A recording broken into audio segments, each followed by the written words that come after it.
आज माझी दिवसाची सुरुवात ना एकदम छान अशी झाली होती बघा. सकाळी सकाळी ना चूल पेटवून मस्तपैकी पाणी तापायला ठेवलं होतं. आता तुम्ही म्हणाल एवढ्या गरमीमध्ये पाणी कशाला?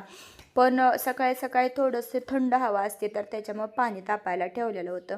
म्हणलं चला तोपर्यंत या फ्रेश हवेमध्ये डाळिंबीच्या बागेतून जाऊन यावं. डाळिंबीच्या बागाकडं काय मी अजून आलेच नव्हते. मग सकाळी सकाळी डाळिंबीच्या बागाकडे एक फेरफटका मारायला आले. झाडं आता आपली चांगली मोठी झाली आहेत बघा आणि एकदम छान अशी हिरवीगार, पाणी पण पडलेलं होतं त्याच्यामुळे एकदम छान होती. आणि आंबा पण बघावं म्हणलं. मग एवढ्या छोट्या छोट्या झाडांना लागलेल्या या छोट्या छोट्या कैऱ्या बघा आणि खाली टेकायला लागल्यात पूर्ण वज्यामुळं. चाफ्याला ना भरपूर सगळी फुलं आलेली होती. त्यातलीच देवपूजेसाठी मी तोडून घेतली थोडीफार. आणि या मोठ्या आंब्याच्या कैऱ्या बघा, मोठ्या आंब्याला पण भरपूर सगळ्या कैऱ्या लागल्यात पण वाऱ्यामुळं गळतायत. हे सगळं बघितलं सकाळी सकाळी आणि मग निघाले मी रिपीट येण्यासाठी.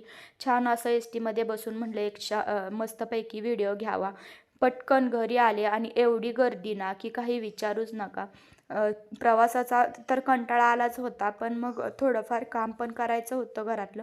मग त्याच्यासाठी लागले कामाला. घरी आलेल्या अगोदर फ्रेश झाले, सगळ्या घरामध्ये झाडू मारून घेतला आणि मग देवपूजा करून घेतली. मी येताना म्हणलं होतं तुम्हाला मी फुलं आणलीत, तर ती छान अशी फुलं ठेवून मस्तपैकी देवपूजा करून घेतली. आणि आता येते वेळेस मी बाजरीची भाकरी तर बांधून आणली होती. गरम गरम चुलीवर केलेली आईनं भाकरी दिली होती बाजरीची. मग बाजरीची भाकरीसोबत खायला म्हणलं छान अशी झणझणीत आमटी बनवूया. आता ही बटाटे आहेत ना, ते आपल्या शेतातच आलेले बटाटे आहेत बरं का. मग म्हणलं चला याचीच भाजी बनवूया. एवढी छोटी छोटीशी बटाटे होती माझ्याकडं.